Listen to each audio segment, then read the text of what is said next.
Centro de Estudios de Historia de México, Fundación Carlos Slim y de la Universidad Iberoamericana. Muy bienvenidos todos los que nos están siguiendo y particularmente le damos las gracias al maestro Alejandro Cancino. Y Tere, tú vas a leer su currículum, ¿verdad? Para presentarlo. No se te oye, Tere.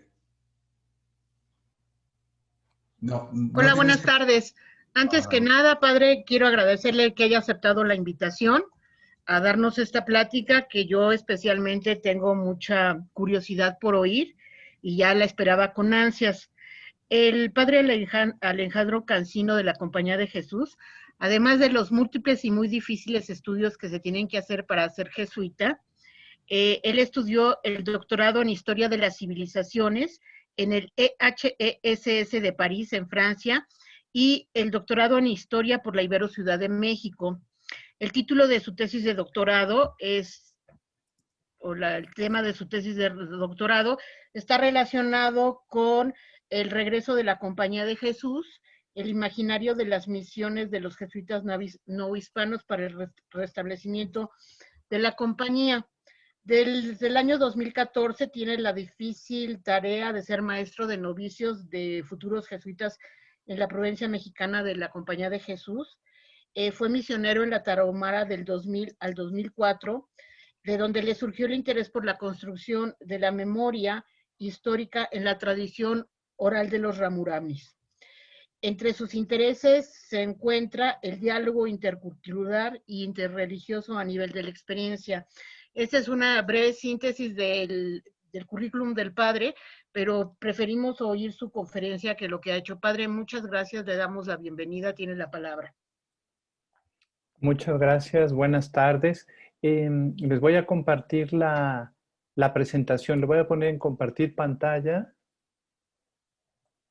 Bueno, miren, muy buenas tardes a todos, gracias por la invitación a este curso. Y bueno, he organizado la presentación con algunas filminas. Les voy a hablar sobre un decreto de misiones aparecido en el año 1843, publicado por el Gobierno de México. Este texto también apareció en una publicación organizada por la Universidad Iberoamericana y también la Universidad Pontificia Javeriana de Colombia, con este título, Los rastros de las misiones jesuitas en el noroeste mexicano, 1843.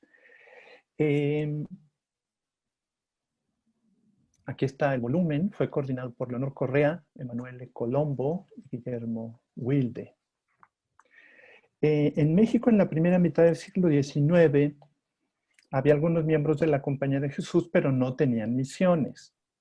No obstante, aquí analizo la promulgación en 1843 de un decreto del gobierno mexicano que establece misiones en los departamentos del norte.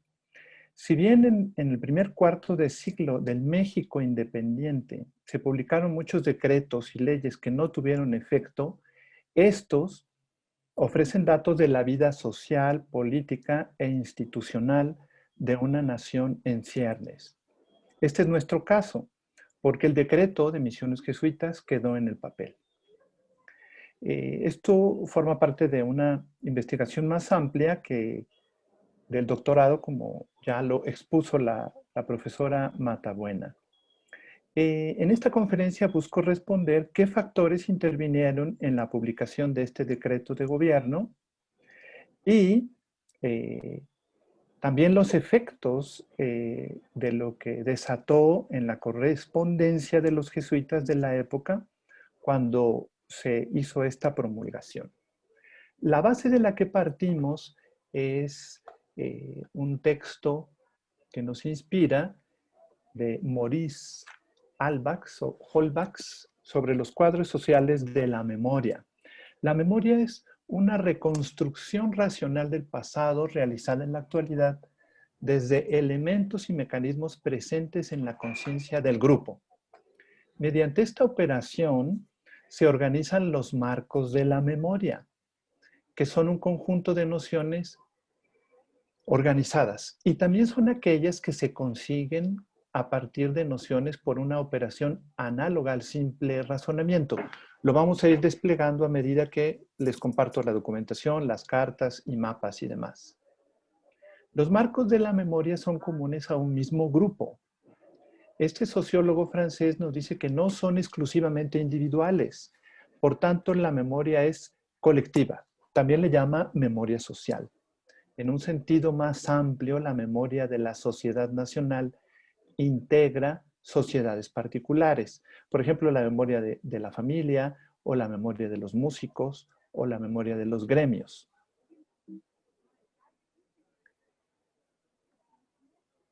La memoria histórica, según este autor, comprende solo un número limitado de hechos sobresalientes separados por unos intervalos cada vez más espaciados, organizados mediante sucesos, fechas, épocas o personas del pasado, en donde se pueden distinguir unos periodos de otros. Por eso nosotros hablamos de la Revolución, la independencia de México, la época novohispana y demás. Es lo que nos permite hacer marcadores en el tiempo. A partir de los marcos de la memoria, Albax afirma que la historia no se empecina, cito, abro comillas, no se empecina en reproducir el relato hecho por los hombres contemporáneos de los acontecimientos pasados, sino de tiempo en tiempo lo retoca, no solamente porque dispone de otros testimonios, sino para adaptarlos a maneras de pensar, de representarse el pasado de los hombres de hoy. En este rejuego de las memorias sociales también aparece otro elemento que es la memoria religiosa. La memoria religiosa obedece a las mismas leyes de toda memoria colectiva. No conserva el pasado, lo reconstruye con la ayuda de restos materiales, ritos, textos, tradiciones que ese mismo pasado ha dejado, pero también con la colaboración de datos psicológicos y sociales recientes. En otras palabras, con el presente. Ese es fin de la cita. Pero la memoria religiosa, a diferencia de la memoria colectiva, es simbólica y en esto también se relaciona con ella, pues procura relacionar la historia y la memoria de un grupo, la historia y la memoria individual. Para poder hablar de esta cuestión de la memoria, yo le he llamado, como Michel Desserteau, presencia ausente de los jesuitas. Los acontecimientos que ofrecen un marco son estos que podemos ver aquí, muy a grandes rasgos.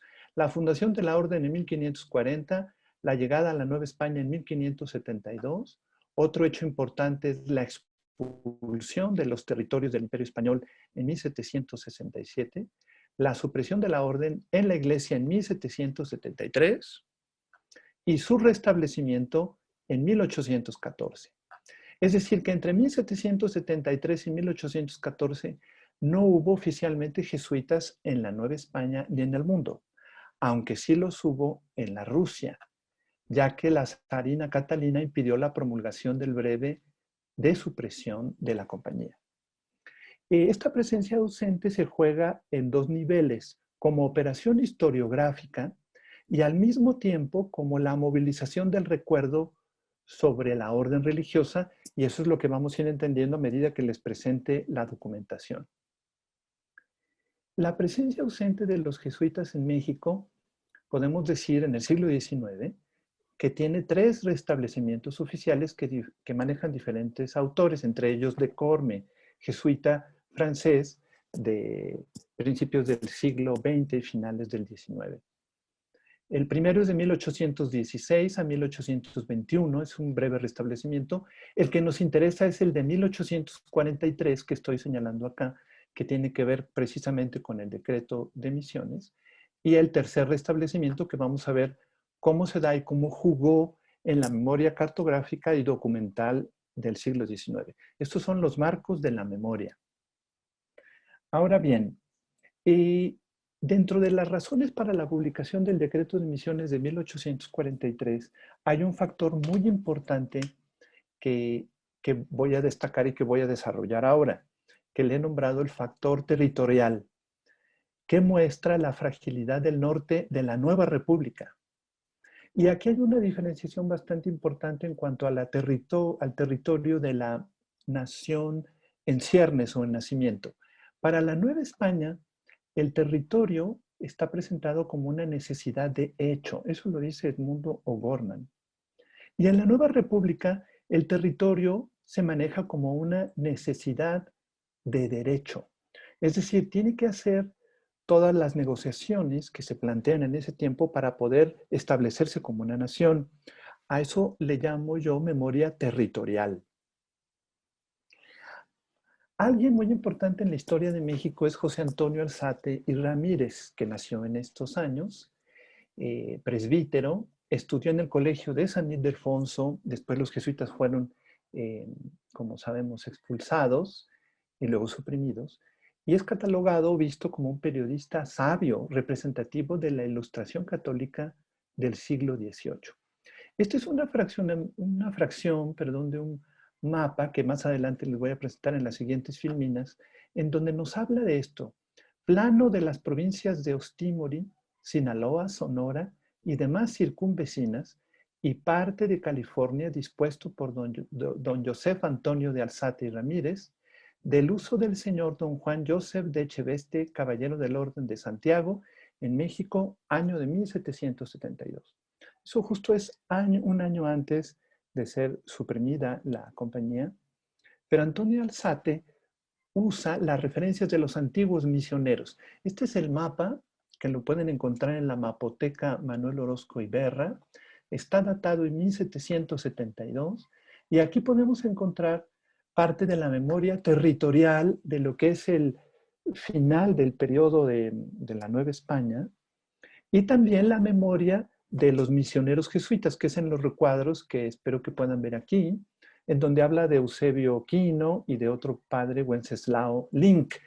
Están referidos en pequeñas anotaciones que voy a ir explicando un poco más. Esto para que veamos cómo funciona.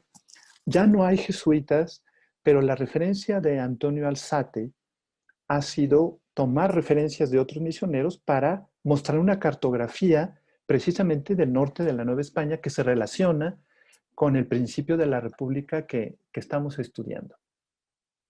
Fíjense que aquí llama mucho la atención esta leyenda que le agrega Antonio Alzate en una esquina del mapa. Se ignoran las naciones que habitan esta parte de la California. Es decir, que hay una memoria territorial que está referida a unos límites y dice, bueno, hasta aquí conocemos o sabemos que hay naciones. El término naciones en esa época se refiere a grupos que conocemos ahora como indígenas, en otros lados están nombrados como apaches, depende de la zona del norte de México a la que se refieren. ¿Qué sucede con el joven Estado mexicano?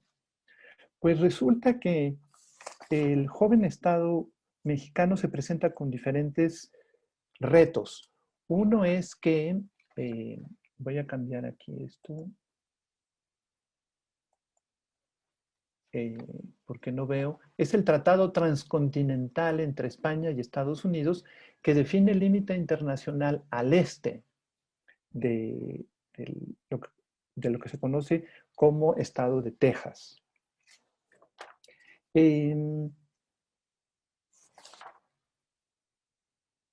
La Constitución de Cádiz en 1810 marcó a la Nueva España con dos medidas que, entre otras, influyeron en la organización del territorio y la representación política. El establecimiento de ayuntamientos en el que por sí o en su comarca lleguen a 1000 almas, elegidos directa y popularmente, y de las diputaciones provinciales. 7 diputados colaborarían con el jefe político en la administración de la provincia. Para 1821, los ayuntamientos constitucionales llegaron a contar 1000. Los antiguos eran solo 52. Además, a largo plazo, la creación de las intendencias en 1786, entre otros factores, había favorecido un regionalismo en esta parte del país. En las provincias del norte también tuvo efecto la Constitución de Cádiz. En esta región aparecieron gobiernos municipales y se revitalizaron ayuntamientos. Estuvieron vigentes en parte hasta 1823. Bueno, aquí están los tratados internacionales. Aquí hay un reconocimiento de la Santa Sede al nuevo Estado mexicano Y también hay un tratado de relaciones entre Estados Unidos de Norteamérica y México en 1832. A todo esto se está enfrentando el nuevo Estado mexicano. El Tratado de Paz y Amistad entre México y Madrid se firmó en diciembre de 1836. Este es un dato importante. El Estado mexicano se había debilitado por una larga lucha independentista y buscó el reconocimiento internacional para consolidarse como nación, como les explico en estos tratados internacionales que bueno, se estaban efectuando en ese tiempo. Las formas de gobierno en este tiempo y su relación con el norte del país. En México, las tensiones provocadas por las diferencias de grupos políticos se convirtieron en una de las características de la primera mitad del siglo XIX. Al buscar nuevas formas de gobierno, las tensiones entre federalistas y centralistas tomaron distintos acentos e incluso algunas veces se hicieron alianzas. Según David Weber, que tiene un libro muy interesante a partir del cual empecé este estudio y me empecé a interesar más, se llama La frontera del norte de México, ya es un estudio antiguo, sostiene que en el tiempo de luchas entre federalistas y centralistas se debilitaron los nexos que unían los estados del norte con el centro de la patria y allanaron el camino para su conquista por Estados Unidos en 1846. La constitución de ayuntamientos en las provincias, más tarde estados y luego departamentos, varió de acuerdo a las leyes, pero en el transcurso de las modificaciones, los lugares menos poblados fueron afectados en su representación política. Esta situación en el Gran Norte era innegable. El decreto de Apatzingán de 1814, emanado de los insurgentes, dividió la América Mexicana en 17 provincias, con la extensión que hasta entonces se les había reconocido. Las provincias del norte eran, las menciono, Durango, Sonora, Coahuila y Nuevo Reino de León. Pero según O'Gorman, no resulta comprensible que no hayan incluido a Texas, Nuevo Santander, Nuevo México y las Californias como parte del territorio nacional. No queda claro si las incluyeron en alguna otra provincia o las olvidaron, aunque era evidente que esa división del territorio no tenía carácter de definitiva y solo tendría duración, cito, la Constitución, entre comillas, mientras se haga una demarcación exacta de esta América mexicana. En 1824, miren, aquí está el decreto de Apatzingán con 17 provincias. En 1824, el republicanismo optó por el federalismo como vía para mantener la unidad ante el peligro del regionalismo. La mayoría de las constituciones estatales limitaron la existencia de ayuntamientos a poblaciones de 2 a 4,000 habitantes o solo cabeceras de partido. Los ayuntamientos conservaron la representación popular, sus funciones electorales, administrativas y judiciales. Al constituirse las provincias en estados, estos redactaron sus propias constituciones. Pero el federalismo no aportó estos beneficios a Alta California y Baja California, Nuevo México y Soconusco, puesto que los consideró como grandes territorios. Y además ubicó 3 estados inmensos, Texas unidos a Coahuila, Sonora unida a Sinaloa, y Chihuahua quedó convertida en estado en 1824. Sin embargo, en los 12 años que estuvo en vigor la Constitución de 1824, no se aprobó ningún plan de gobierno interno para los territorios. Así que los gobiernos de California y Nuevo México operaron conforme a las leyes de las Cortes españolas con algunas formas de federalismo. El definir como territorios al Alta y Baja California y a Nuevo México, además de haber considerado como un solo estado a Texas y Coahuila, y por otro a Sonora y Sinaloa, muestra el estado de labilidad o debilidad política en la que se encontraban grandes extensiones territoriales del país de 1824 a 1836. Aquí tenemos un mapa de 1824 en donde están contemplados, no se puede apreciar porque está muy en pequeño, pues los límites amplios de la nación. Y cómo de alguna manera fue quedando abandonado el gran norte de México. Tadeo Ortiz Ayala, diplomático mexicano, formuló un análisis sobre lo que se puede denominar, o que ya he dicho, como debilidad de la frontera norte del país. En 1830, en su exposición al Supremo Gobierno, planteó la problemática de la línea fronteriza del país, para lo que proponía lo siguiente. Aquí están las exposiciones dirigidas al Supremo Gobierno, impresas en 1840 por Mariano Lara. Aquí hay otra impresión de 1822 del estadista mexicano sobre el Imperio Mexicano. Leo lo que dice la demanda de Tadeo Ortiz Ayala al Supremo Gobierno. Las bases de una posible ley de colonización general y sistemática de que carece la nación y exige imperiosamente el efímero estado de las fronteras y la integridad del territorio de la República. A lo menos acordar al gobierno de la Unión, entre otras atribuciones, una inspección discrecional en la administración de la línea fronteriza con las naciones extranjeras y tribus salvajes, como se les llamaba en aquel tiempo. Que al paso que dirija lo gubernativo y lo económico por el intermedio de autoridades políticas y locales, voy a hacer esto más pequeño, independientemente de la jurisdicción de los estados, impulse un sistema de colonización ordenado y progresivo que regularice un plantel de poblaciones a fin de asegurar y poner a cubierto el débil flanco que por todas partes presenta el ámbito boreal a la integridad del territorio de la República. Inminentes peligros, ya por las incursiones de los bárbaros indígenas y las invasiones no menos temibles de los aventureros.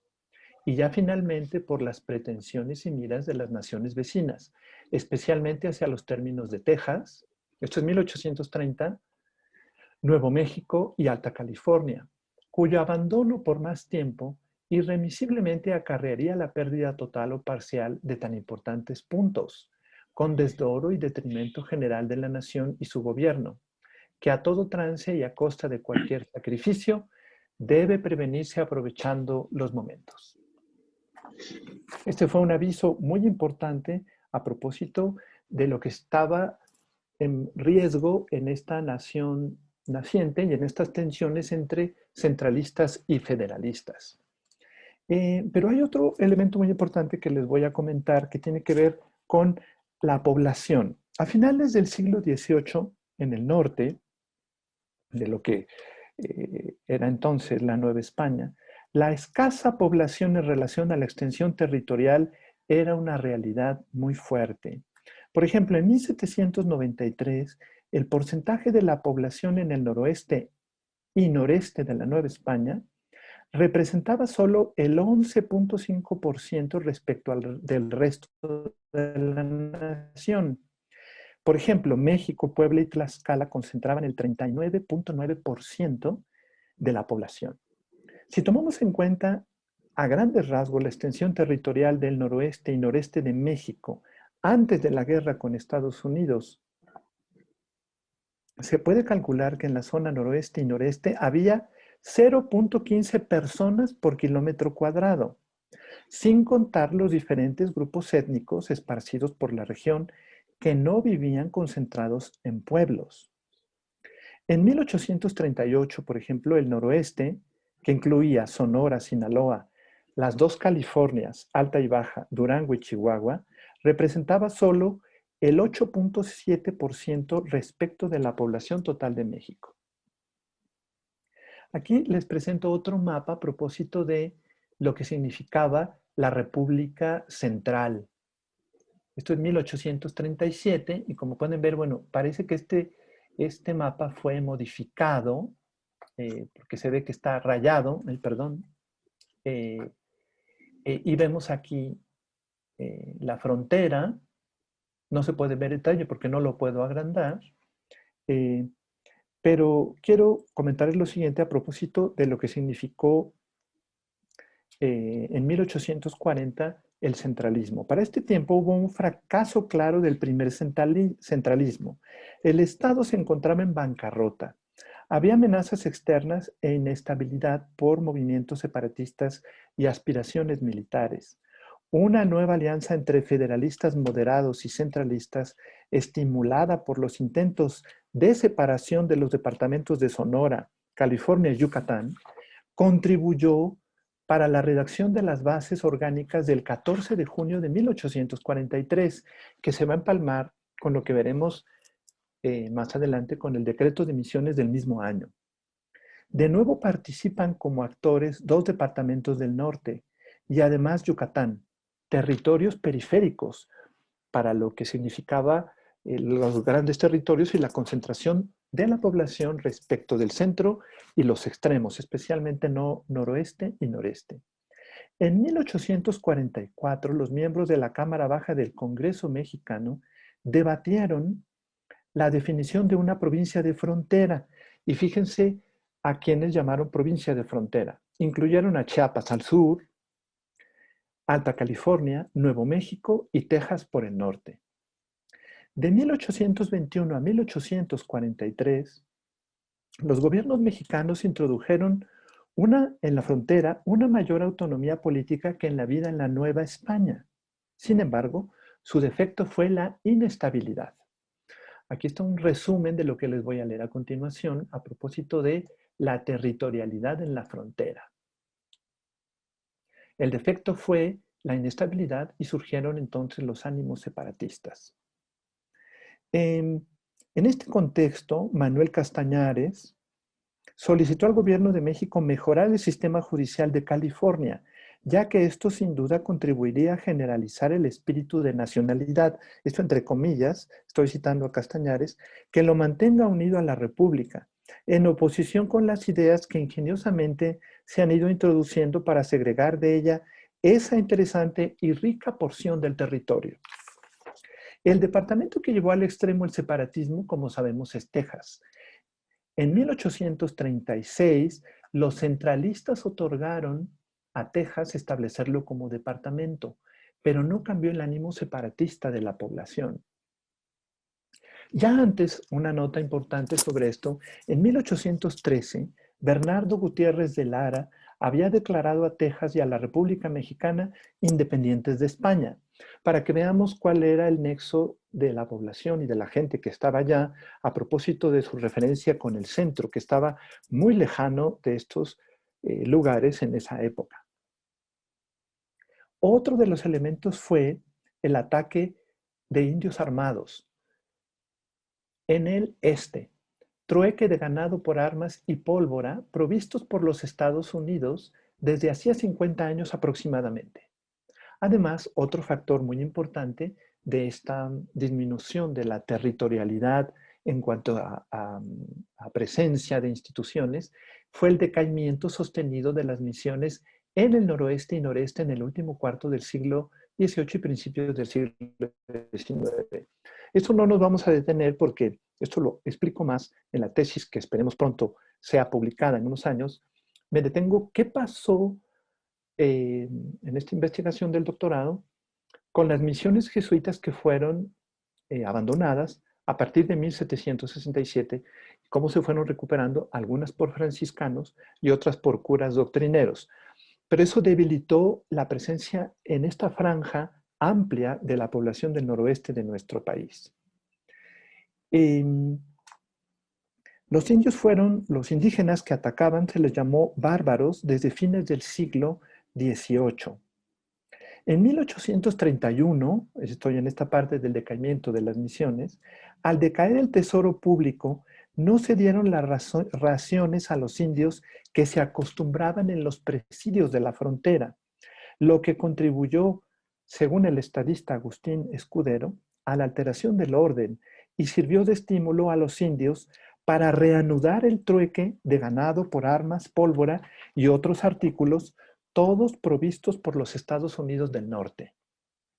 De 1832 a 1834 se sublevaron los indios en los alrededores de Chihuahua y para 1839 volvieron a presentarse ataques que afectaban a la población, a la agricultura y a la ganadería de la región. Bueno, ya no me detengo más a propósito del decaimiento de las misiones, pero sí quiero terminar con esto. Agustín Escudero, otro estadista muy importante para nuestra nación, hace una llamada de atención al gobierno mexicano sobre los estados fronterizos y él condensa en tres las dificultades de la frontera respecto al centro. Dice, la gran distancia de la capital, primero. Segundo, la deficiente aplicación de las leyes y el desconocimiento de la región norte. Ahora voy a pasar a otro elemento. Ya expliqué el factor de la territorialidad sociopolítica de una nación en ciernes.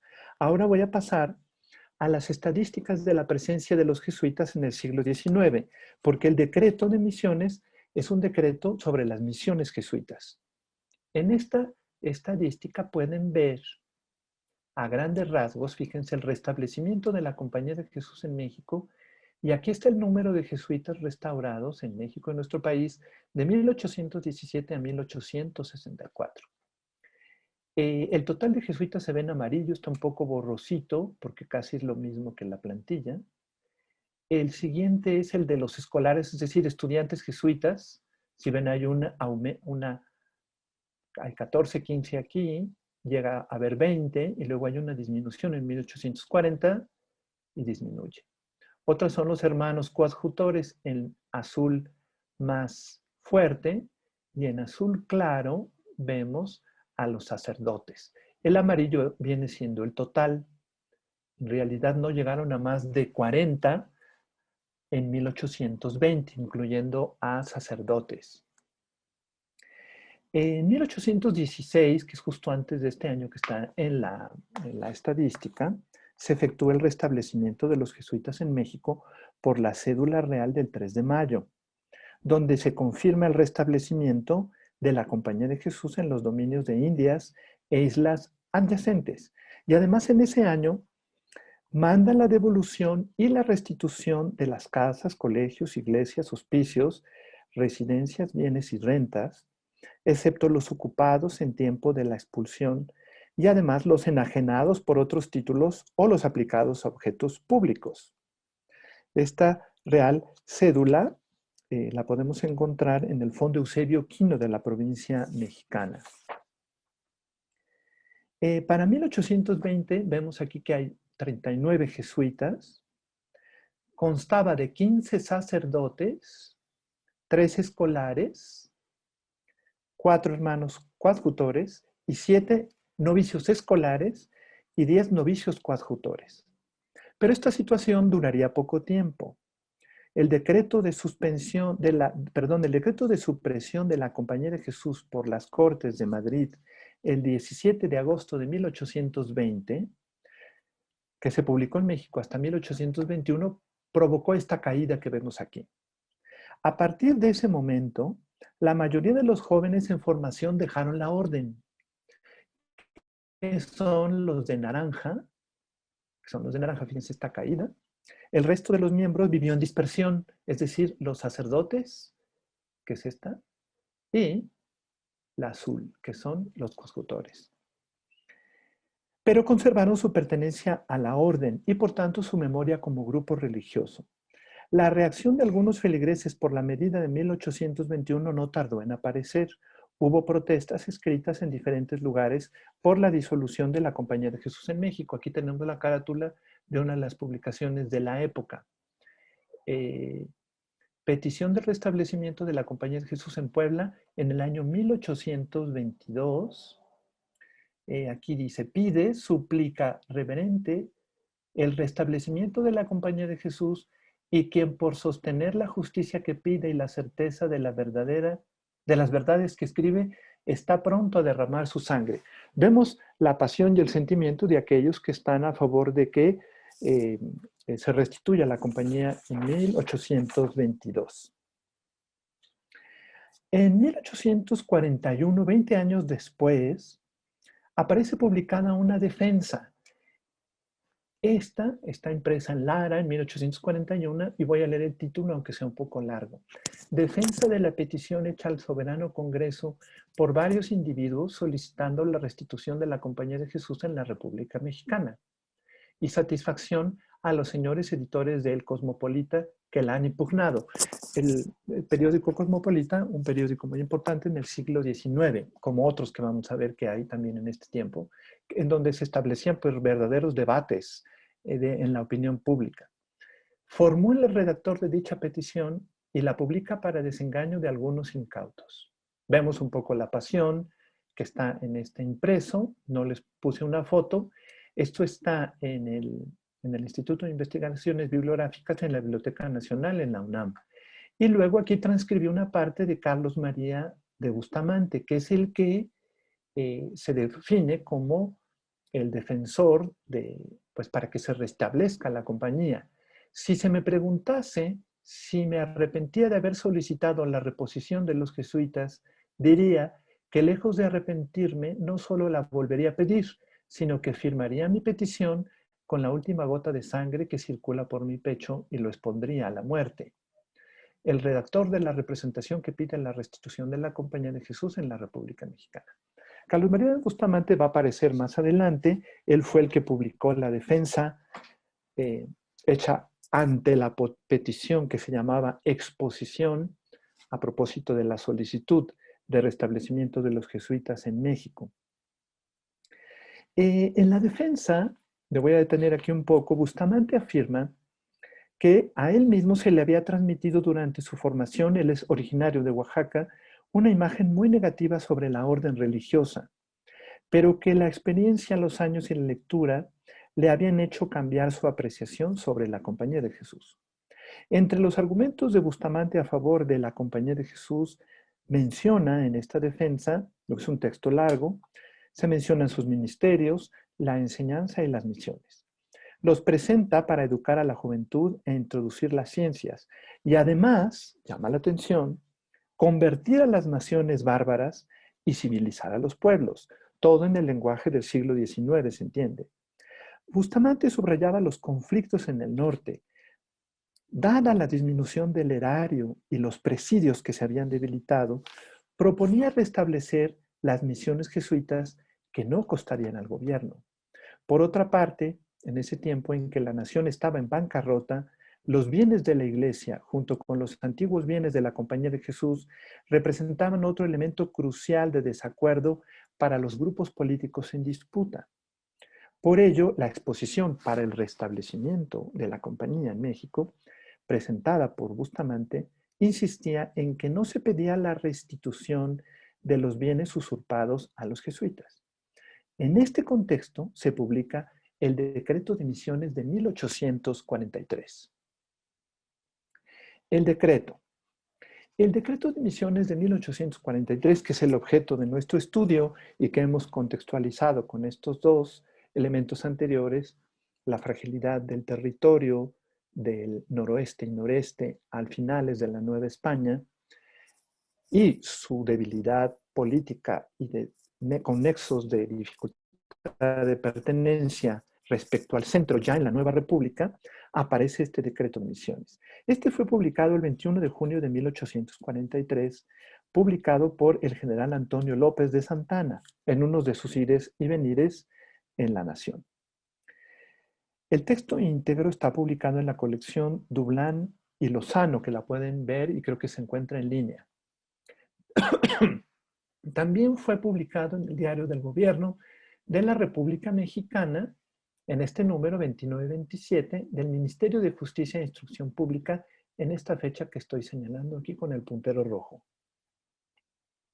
Aquí les puse dos imágenes del Diario del Gobierno de la República Mexicana y del Mosquito Mexicano, donde también fue publicado. Estos estaban a favor de la compañía porque el Cosmopolita no. Bueno, hay toda una...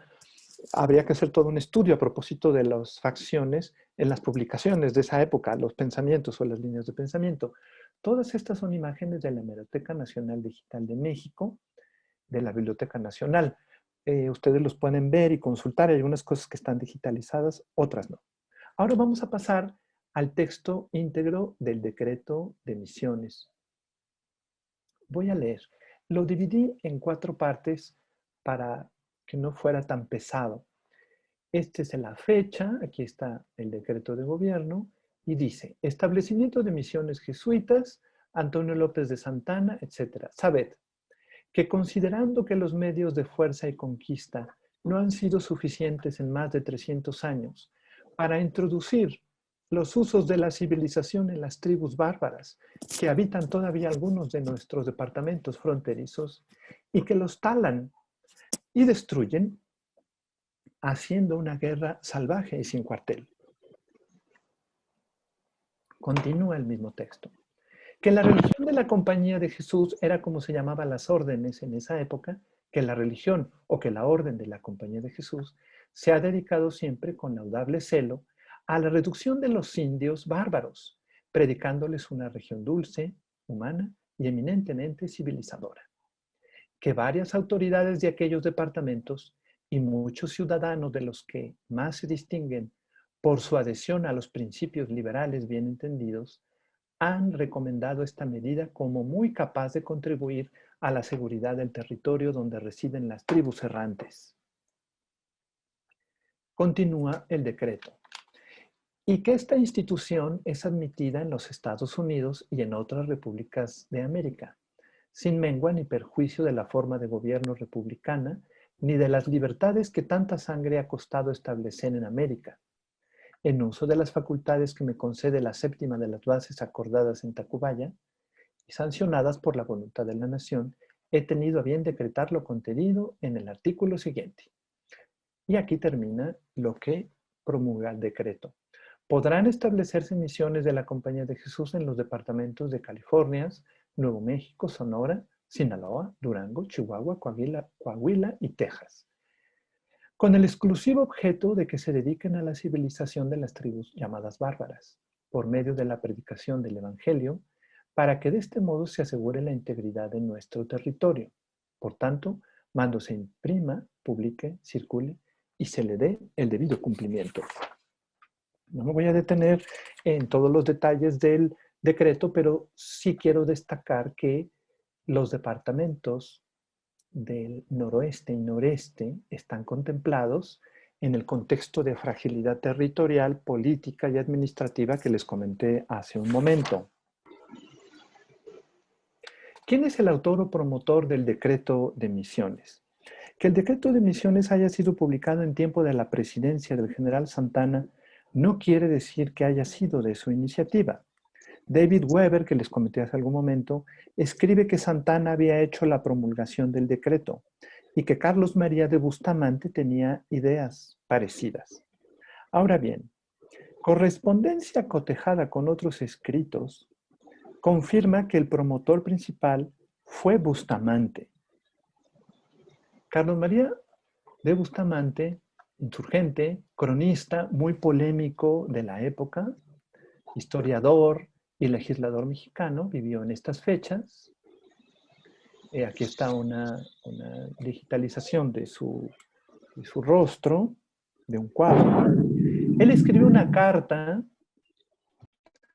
al padre general de la Compañía de Jesús. Esta está en el archivo de Roma, Archivum Romanum Societatis Jesu. Aquí está la letra y la caligrafía. Yo agradezco mucho a la Academia Mexicana de la Historia que me ayudó con la transcripción y casi paleografía de la caligrafía de don Carlos María de Bustamante, porque fue realmente, como pueden ver aquí, un reto hacerlo.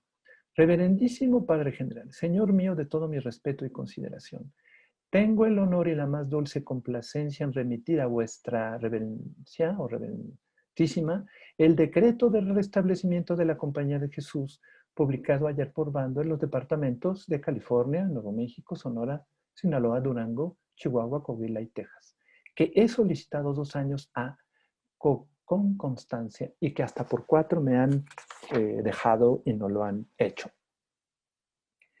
Aquí está la firma. Entre tanto, reciba, reverendísima, en estas líneas el corazón sincero y afectuoso de sus manos, servidor y amigo. Y aquí está la firma de Bustamante, que su mano besa.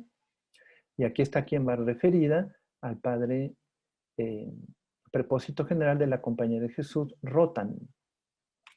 Él expone al general Rotan, aquí hay una imagen del general Rotan, prepósito general número 21, precisamente después de la restauración, es el primer general después del restablecimiento de la compañía.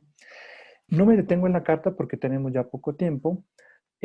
Carlos Bustamante le expone a Rotan las razones que lo movieron para pedir el restablecimiento de los jesuitas únicamente en unos departamentos específicos.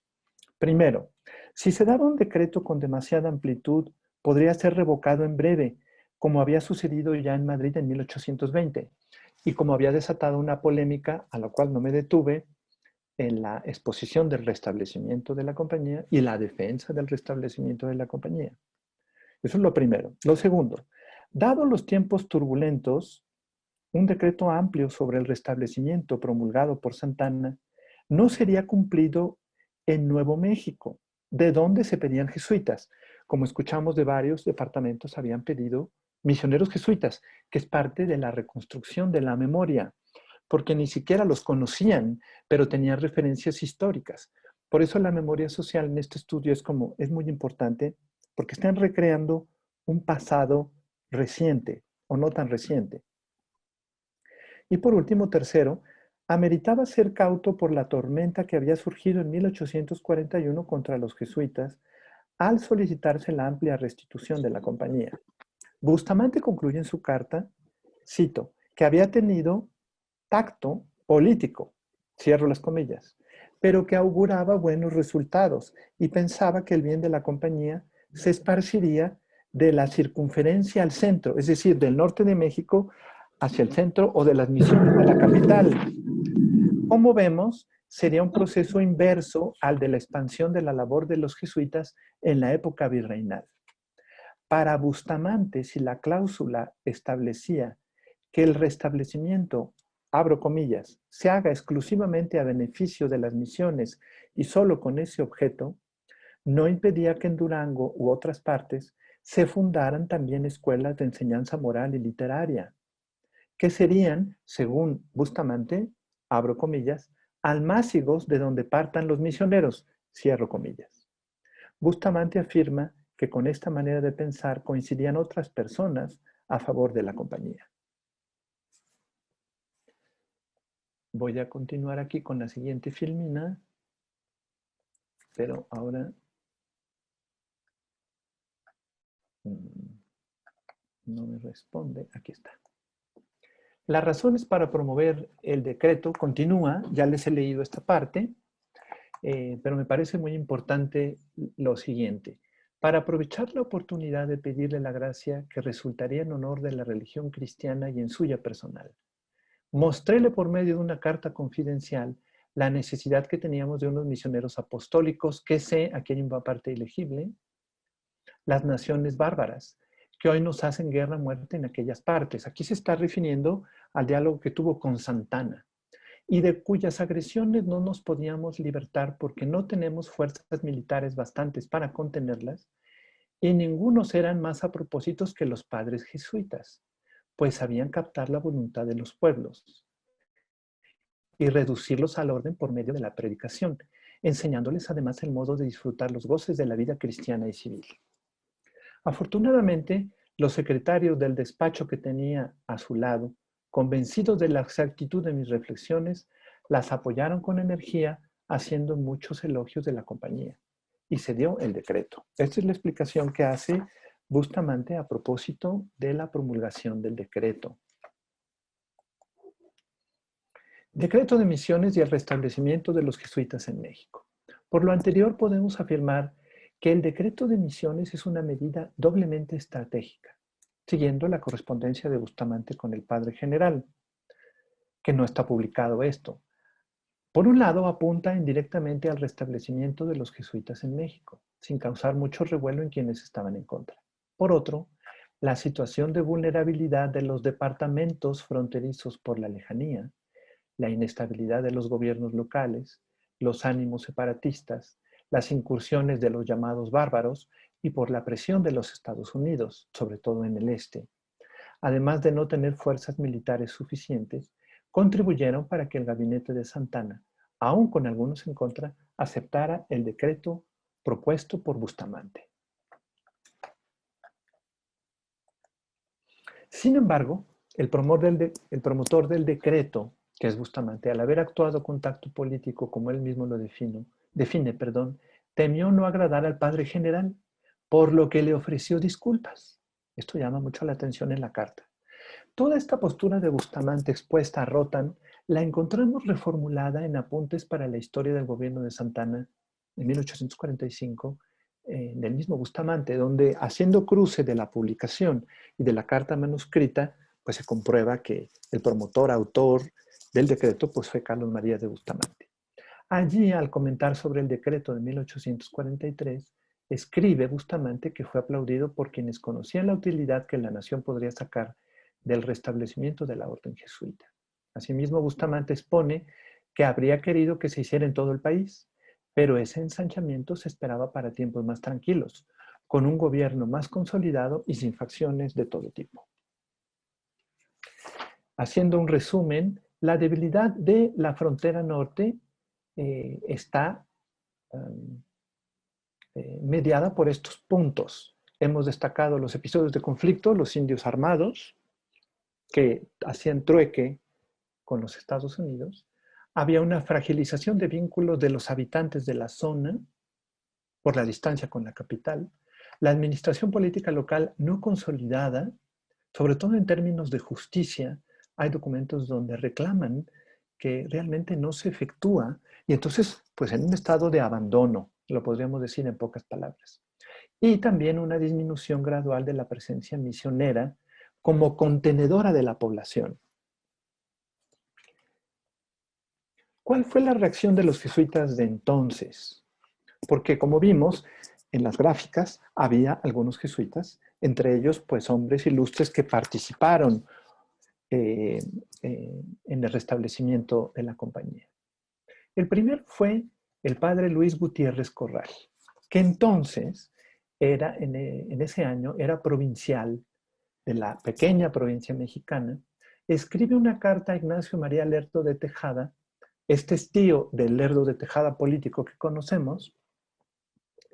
Él entró, Ignacio María Lerdo de Tejada, bueno, Luis Gutiérrez Corral es de Puebla, Ignacio María Lerdo de Tejada entró en México, pero fue enviado a Roma como asistente del padre general. Por eso el provincial escribe a este asistente del padre general para la región de México. Y dice lo siguiente como provincial. El presidente Santana había mandado extender un decreto restableciendo la compañía en los departamentos colindantes con las tribus bárbaras, aunque desde luego me disgustaba semejante limitación. Ya revolvía en mi cabeza proyectos y combinaciones, pero vi yo el decreto impreso y se disipó la esperanza, porque sus términos, y aquí abre un paréntesis el mismo, después de un preámbulo en que se recomienda la utilidad de la compañía para reducir infieles, son los siguientes. Pueden establecerse misiones de la Compañía de Jesús en los departamentos de Chihuahua, etc., nombra a los que colindan con los bárbaros, con el exclusivo objeto de procurar la reducción de las tribus llamadas bárbaras. Esta es la reacción de Gutiérrez Corral como provincial. Sigue el padre Luis Gutiérrez Corral y cita al padre Arrillaga, que vamos a comentar en un momento más, Basilio Arrillaga. Por lo mismo pienso, como el padre Arrillaga, contestar, si se me intima el decreto, que he escrito ya a mi superior de Roma para ver si puede enviar a algunos sujetos. Y esto en caso de que se cuente aquí con recursos para su viaje y mantención de las misiones. Porque de los que aquí existimos, no se cuenta con suficiente número, como vimos en las estadísticas. Había muy pocos en esta fecha. Esto diré de pronto. Mas reunido el Congreso y nombrado el presidente constitucional, si se observare buenas disposiciones, repetiremos la solicitud formal de la restauración de la compañía. Y no la admitiremos si no es libre para que puedan ejercitarse todos sus ministerios. Tiempo hay para que nuestro padre, el padre general, nos diga si pensamos bien. El padre Basilio Arrillaga escribe a Ignacio Lerdo de Tejada el 24 de junio de 1843. Esta imagen está tomada de José Gutiérrez Casillas, este es el padre Arrillaga. Dice lo siguiente: da dolor ver que el decreto de Misiones habla de civilización e integridad del territorio, no de salvación de las almas. Fíjense que aquí están en juego dos finalidades. La del decreto de Misiones, que está hablando de dos cosas diferentes. Para Arrillaga y para Gutiérrez Corral como provincial, lo que estaba verdaderamente en juego era el restablecimiento de los jesuitas en México, independientemente de las misiones o no. Ellos resaltan que el fin de la compañía de Jesús era la salvación de las almas. Este elemento forma parte del acta de fundación de la orden en 1540, pero que contrastaba con lo presentado en el decreto en un contexto político muy difícil de desligar, como hemos visto, entre este pleito entre federalistas y centralistas y cómo se configuraba territorialmente la nueva nación. El decreto destaca la civilización y la integridad del territorio. Como vemos, se trata de dos finalidades, dos lenguajes y dos propósitos no opuestos, pero muy diferentes entre sí. Por un lado, la salvación de las almas en el discurso religioso de estos jesuitas y por otro lado, la civilización e integridad del territorio con toda la inestabilidad política que acabamos de mencionar. Cabe notar otra cosa interesante.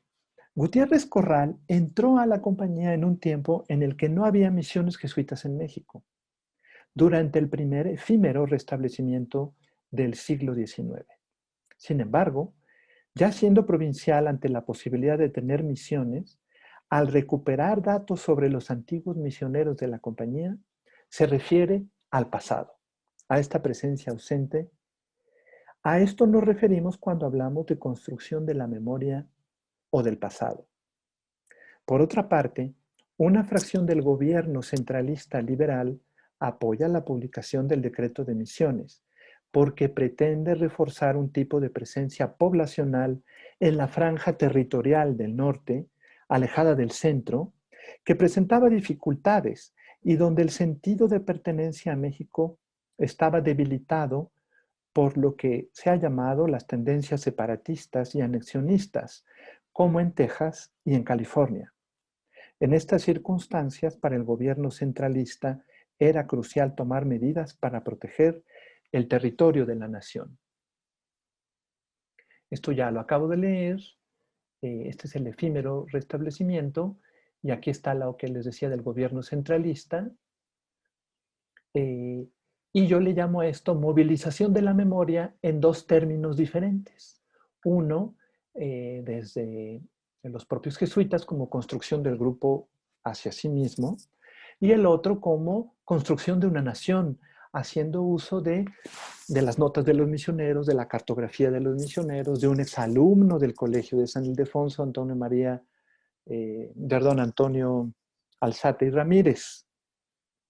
Todo esto contribuyó hacia el tercer restablecimiento efímero de la Compañía de Jesús en México. Pero todo esto desató una serie de publicaciones en el siglo XIX, a mediados del siglo XIX, muy interesantes.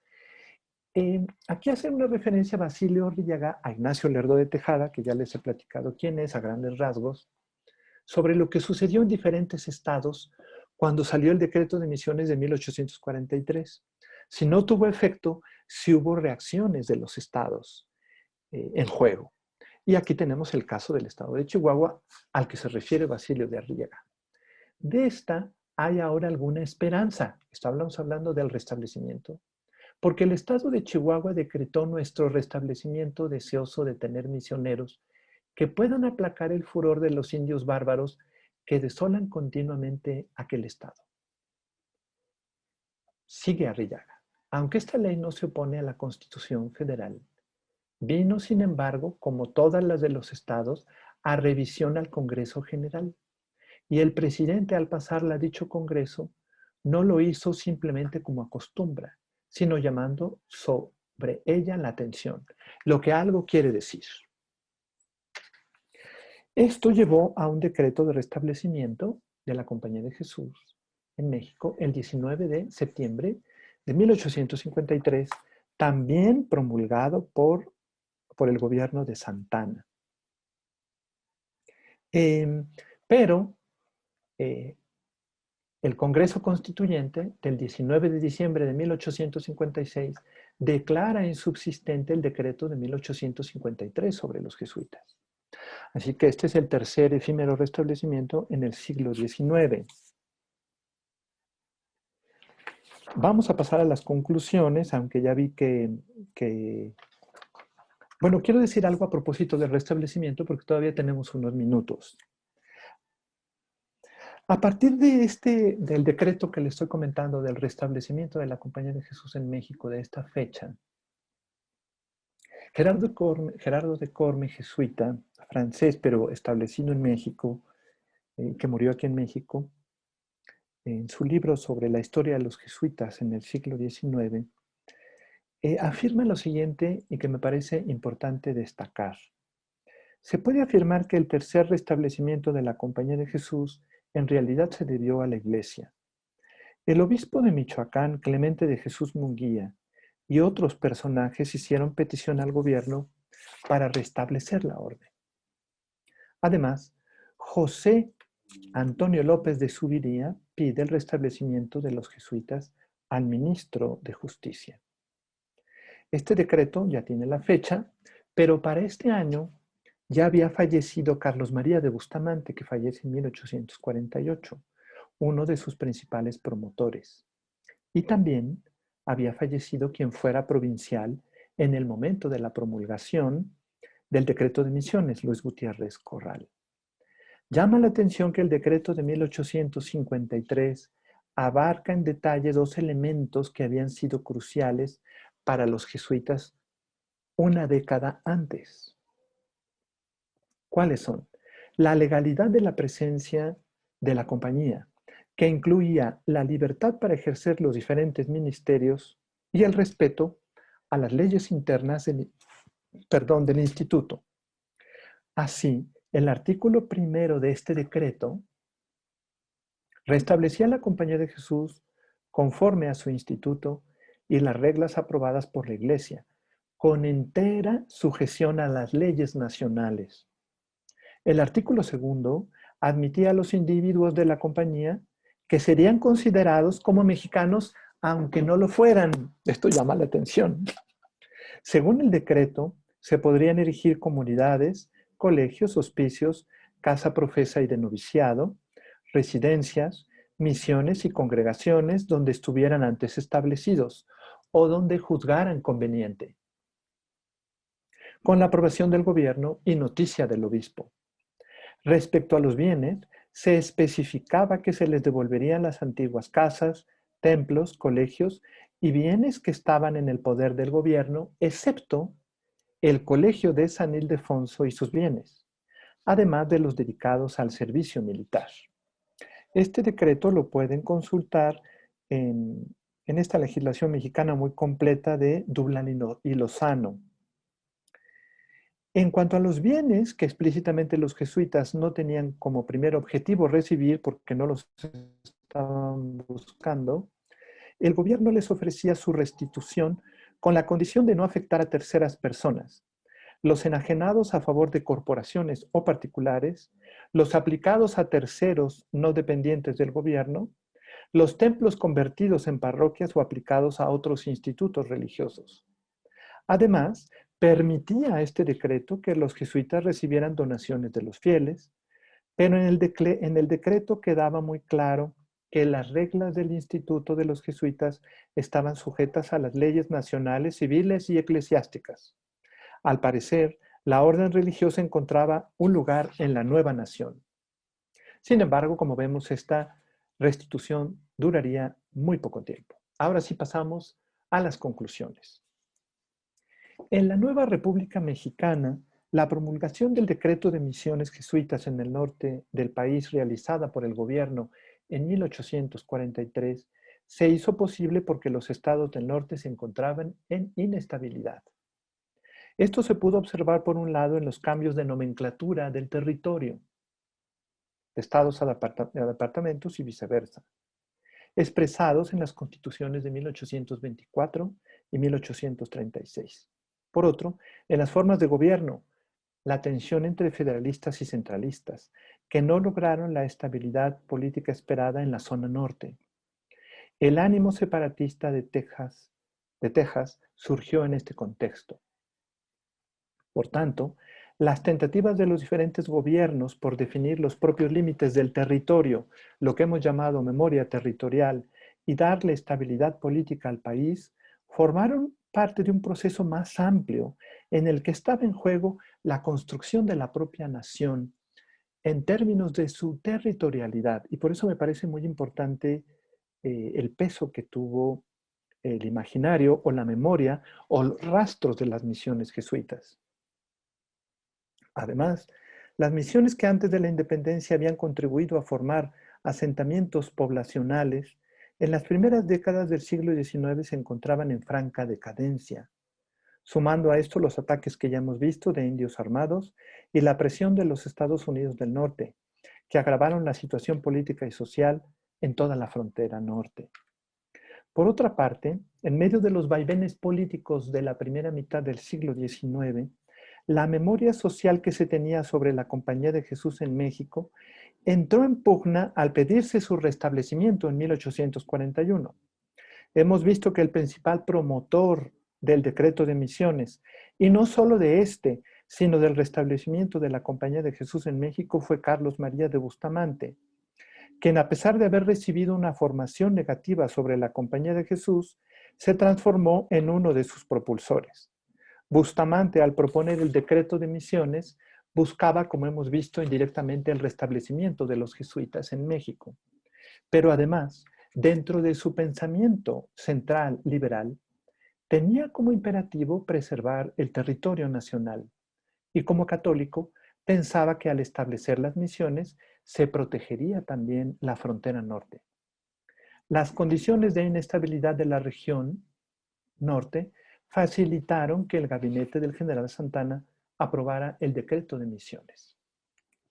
La memoria sobre la orden, es decir, en la que participaban otros actores, se vio reflejado en una disputa o querella retórica sobre los jesuitas, en publicaciones entre el Mosquito Mexicano, el Cosmopolita y otra publicación que se llamaba El Siglo XIX. ¿Qué es diferente de esta otra forma de memoria, la de la orden misma? Como vemos aquí está la memoria de lo que tenían sobre los jesuitas políticos y personas notables y la memoria de los mismos jesuitas sobre sí mismos. Aunque el decreto no entró en efecto, sí contribuyó para que posteriormente otro gobierno del general Santana permitiera el restablecimiento oficial de la orden, como hemos visto. Así que los jesuitas, y no solo ellos, y otros actores, coparticiparon en el hacer memoria sobre la orden en México en esta primera mitad del siglo XIX, pues implicaba no solo el reconocimiento gubernamental de los religiosos en México, sino también la construcción de la memoria de la orden con todo el imaginario de las misiones. Así que el restablecimiento de la compañía y el surgimiento de la nación mexicana son, en sus cruces y distanciamientos y guardando las proporciones debidas, son un perfecto ejemplo de cómo funcionan los marcos desde los que se construye la memoria social a partir de rastros del pasado. En el caso de la compañía, puede apreciarse el marco de tipo religioso, de los sujetos mirándose a sí mismos, mostrándose ellos mismos la necesidad de la continuidad a pesar de los cambios y presiones que la circundaban. Y voy a terminar con un mapa ya de la mapoteca también Manuel Orozco Iberra, que es una mapoteca preciosa que si la pueden visitar, en donde ven ya los límites del norte según el tratado, aquí me equivoqué, de Guadalupe de 1848. Todo este conflicto se resuelve con el Tratado de Guadalupe de 1848, donde se define la frontera norte de México. Les agradezco mucho la atención. Estoy en el tiempo justo. Voy a terminar con fin de la presentación para poderlos ver. Y creo que será el momento de las preguntas. Si mal no estoy, mientras el padre Cancino encuentra cómo quitar esta bella presentación que nos hizo recorrer este ir y venir de los jesuitas y el que los quiere y el que no los quiere a lo largo de todo el siglo XIX, viendo ciertos diferentes tipos de memorias, que es un acercamiento muy interesante a la historia de la compañía. Hemos tenido, padre, gran cantidad de felicitaciones a su plática. Por desdicha, aquí en la Ciudad de México, en el sur, está cayendo una tormenta eléctrica y un aguacero impresionante. Entonces hemos perdido a más de un usuario que se le fue su internet. Entonces están muy preocupados porque la grabación se lleve a cabo para poderlo ver ya grabado, porque, bueno, pues se les fue el internet. Entonces, bueno, pues ni modo, ¿no? Así son estas cuestiones de la naturaleza y no hay que aquejarnos porque el agua parece que la necesitamos, ¿no? Claro que sí. Ese es el efecto del bombardeo a las nubes que iban a hacer aquí en la Ciudad de México para que hubiera agua, ¿no? Pero bueno, ya uno no sabe. Pero bueno, padre, hay varias preguntas, algunas pues ya las contestó a lo largo de la plática. Y además yo aquí voy a incluir una pregunta mía. Claro que una de las personas dice que no pudo ver en el mapa de 1772 las anotaciones del padre Quino, que si las puede comentar. Ah, cómo no. Miren, a ver si la puedo compartir. Sí, miren, llama mucho la atención que Antonio Alzate hiciera este reporte para un caballero de la orden que era jefe como de los comandos en el noroeste y ponga unas notas bien interesantes. Voy a abrir el rapidísimamente. Lo bueno es que tenemos tiempo, el mapa, porque lo voy a poder agrandar para que vean las notas que son muy interesantes. Ahora me voy a tardar un segundo. Y viene ahí una nota al lado sobre, no son notas del padre Quino, sino sobre el padre Quino. A ver, decreto de la conferencia, mapas, aquí está. Espero poder compartir porque es un mapa muy bello. También es de la mapoteca. Ahora me voy a poner aquí con usted otra vez. Se hace un poco lenta mi computadora. Y espero que lo pueda hacer. Ahí está. Ahí está. Perfecto. Ahora me voy a reducir yo. Miren, les voy a hacer un agrandamiento. Ve, por ejemplo, aquí está una. Río Amarillo, del que dieron noticia al padre Quino. Esa es una. ¿Sí la están observando? Sí. Perfecto. Y luego hay otra del padre Wenceslao Link. Último término del viaje del padre Wenceslao Link en 1766. Estas notas son interesantísimas. La voy a poner aquí para que la vean. Porque están refiriéndose a los misioneros. Y tiene otra bien interesante. Bueno, aquí está la de, se ignoran las naciones que habitaban esta parte de la California. Aquí hay otra bien interesante que no se refiere a los jesuitas, pero fíjense. De los contornos de esta laguna dicen haber salido los indios mexicanos a fundar su imperio. Toda aquella recuperación de la memoria de la búsqueda del valle de Anáhuac, según entiendo, pero está súper interesante porque esto es 1772. Lo que hizo, habría que ahora estudiar en adelante es, aquí está otra, mire, San Dionisio, descubierto por el padre Quino en 1700. San Pablo, descubierto por el padre Quino en 1699. Son referencias históricas interesantísimas de lo que les estoy comentando a propósito de la memoria. Así que gracias por la pregunta, porque este mapa verdaderamente es una joya. También de la mapoteca, ¿verdad? También de la mapoteca Orozco y Berra, sí. Orozco Que es y Berra, acceso a todo el público. Bueno, padre, la siguiente pregunta que nos lleva a luego tener que hacer otro coloquio sobre los jesuitas hoy, Sí. nos preguntan que en dónde está ubicada la Compañía de Jesús hoy. Mire, pues estamos en diferentes zonas. Tenemos presencia desde la Universidad Iberoamericana en Tijuana, México, y una parroquia en Mérida. Bueno, es una rectoría. Estamos también en la ciudad de Guadalajara, en el ITESO. En Torreón hay otra Universidad Iberoamericana. En Tampico. Tenemos misiones en la Tarahumara, en Chiapas y en el norte de Veracruz, en la zona de Guayacocotla. Digo, así dando como a grandes rasgos nuestra presencia. Si quiere ver más en dónde nos encontramos, le sugiero que visite la página Jesuitas de México y ahí va a encontrar un mapa donde estamos en toda la región. Somos pocos, alrededor, ahorita no tengo el número exacto, pero seremos unos 250, 300. Gracias. Otra pregunta, padre, es ¿qué tanto se usaba a la Compañía de Jesús con fines políticos en esta época? Mire, está interesante la pregunta porque cuando defendí la tesis, y como historiadores aquí hay varios presentes, el siglo XIX en esos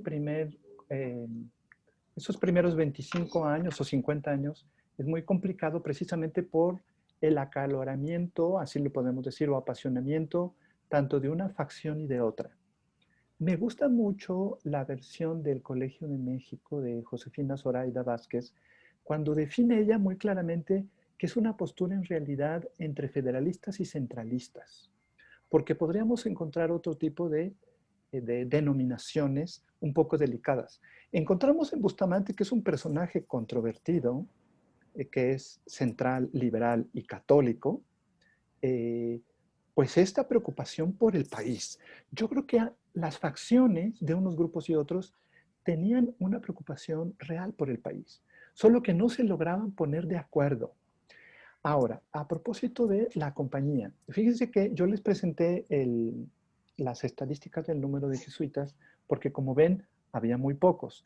Ya el doctor Arturo Reynoso les platicó de la llegada del segundo restablecimiento y también ha aparecido en otras conferencias que ustedes han ido siguiendo en este curso tan interesante propuesto por la Ibero. En el siglo XIX, yo creo que lo que quieren es rescatar una nación y definirse. Y ante eso se desatan, por decirlo en nuestros términos, movimientos muy apasionados. De hecho, Carlos María de Bustamante, visto por otros, era un mentiroso, un chismoso, etcétera, etcétera. Pero a la hora que vemos su correspondencia y vemos toda la diferencia con el padre general, yo sí lo creo auténtico.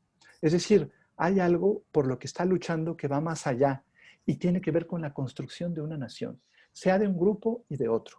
Ahora, esto, antes de la reforma, es un tema vivo en la nación mexicana, pero después de la reforma cambia drásticamente. De hecho, qué bueno que preguntó, porque los jesuitas no se reconocen oficialmente, ni hay un reconocimiento oficial por parte del Estado mexicano hasta 1992.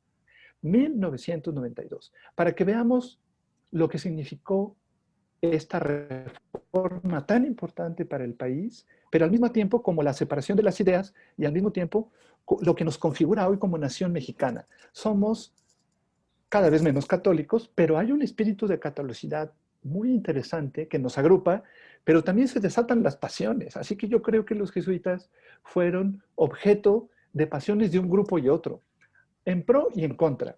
Pero cabe decir otra cosa, porque eso sería otro curso. Estas pasiones se han desatado en diferentes momentos de la historia, a favor o en contra de los grupos religiosos y especialmente de los jesuitas. Yo creo que habría que buscar en esta primera mitad del siglo XIX cuál era el objetivo, como en el caso del Decreto de las Naciones, a propósito de movilizar la memoria de unos y de otros. Unos querían defender al país, por eso decían, es que está ligado con Roma. Roma es la que nos ha impuesto la fe.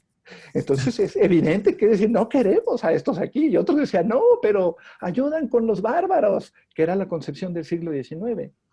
Entonces es un tiempo muy complicado, interesante y apasionante porque nos define como nación. Gracias por la pregunta. A ver, padre, ya para terminar, además de que le han felicitado mucho su precioso mapa y todos los mapas que puso, y esa ya es una pregunta personal, ¿qué pensaba la población sobre estos decretos y sobre este ir y venir de los jesuitas y que sí vienen y no vienen? La población estaba a favor, estaba en contra, ¿cuál era la postura? Porque el padre nos han hablado anteriormente, por ejemplo, Lupita Jiménez nos habló de la reacción agresiva que tuvo la población en contra de la expulsión de los jesuitas. En este caso, ¿cuál tenían? Miren, está bien interesante porque se podría hacer algún otro estudio a propósito de la reacción de la población en las publicaciones de la primera mitad del siglo XIX. Yo creo que hay un trabajo por rastrear, porque fíjese que yo he encontrado documentos como este que les mostré la carátula de 1822, muchos a favor, más que en contra. Y publicaciones en contra, sí, en los semanarios propios del siglo XIX, que eso sería otro estudio para realizar. Me parece muy interesante sopesar la reacción de la población, porque si bien es cierto que, por ejemplo, en Querétaro, la población estaba a favor, el del Congreso del Estado no publicó lo que quería la población porque dijo, no, esto va en contra de nuestros principios de hacernos como nación, esto es volver al pasado. Entonces se dan las dos, unas y otras. ¿Cómo cuantificarlas? Sería un trabajo para el futuro muy interesante porque también habría que ver las imprentas. Yo creo que hay estudios bien interesantes sobre la primera mitad del siglo XIX de la UNAM y de la Ibero a propósito de las publicaciones. Y rastrear este sopesar, sería interesante verlo en las publicaciones periódicas que se usaban mucho en el siglo XIX. Otra posibilidad sería rastrear correspondencia particular, tanto de líderes o personas importantes, y también referencias de cartas. Sería interesantísimo ver cómo, pero eso no lo he sopesado lo suficiente, sino en la folletería del siglo XIX a la que tuve acceso. Así que sería muy atrevido decir tanto porcentaje de esto, tanto porcentaje del otro. Pero sí desata una animosidad muy especial. Esto que decía la doctora Jiménez Codinach, hay muchas referencias sobre la tristeza y el lamento y de la huella que dejó el haber expulsado a los jesuitas en 24 horas en 1767. Y eso lo detallo un poco más, que espero que lo pueda yo publicar, en los efectos anímicos de la población, sobre todo en colegios y parroquias y misiones, a propósito de la presencia de los jesuitas, que yo creo que se idealizó. Se idealizó porque dejó un hueco de la noche a la mañana y los franciscanos y los curas doctrineros, por ejemplo, de Durango, que es en donde he explorado un poco más, no tuvieron la capacidad ni los recursos para tener una presencia tan organizada que ya tenían los jesuitas. Así que el imaginario, digamos que se hizo más grande de lo que era, por esta ruptura. Yo creo que la corona fragilizó más la frontera norte con esa medida de haber suprimido, bueno, primero expulsado a los jesuitas del territorio español, fragilizó la frontera norte de la Nueva España, pero también de la Nueva República, porque las instituciones no cambian tan fácil. Yo creo que ese es otro tema para poderlo explorar y detallar con más finura en los estudios históricos próximos. Padre, el nombre del Centro de Estudios de Historia de México, Grupo Carso, de los participantes y el mío propio de la Universidad Iberoamericana, le agradecemos muchísimo esta interesantísima plática. De verdad, la bibliografía, los documentos y los mapas que nos presentó nos abrieron un nuevo campo de estudio y estas sugerencias que nos hace en las respuestas. Le agradecemos mucho, padre, esta plática y no nos queda nada más que esperar que deje de tronar. Sí, esperemos que sí, y que podamos ver la publicación junto con la Ibero y otras instituciones. Yo agradecería mucho que otras me apoyaran porque no es fácil, como saben, una edición, pero yo creo que es abrir fuentes, abrir posibilidades de investigación para enriquecer nuestra memoria histórica, me parece vital como nación y como país para el futuro y el presente. Sí, Muchas Muchas gracias. gracias, padre. Si quieres, ya luego en corto platicamos lo de la publicación. Yo creo que la Biblioteca Francisco Javier Clavijero, junto con el ITESO, podríamos hacer una publicación de esta importante investigación que tú has hecho. Les agradecemos a todos y nos vemos el jueves. Muchas gracias. Muchas gracias. Muchas Buenas gracias. tardes. Hasta luego. pronto. Muchas gracias. Felicidades. Gracias. Ya lo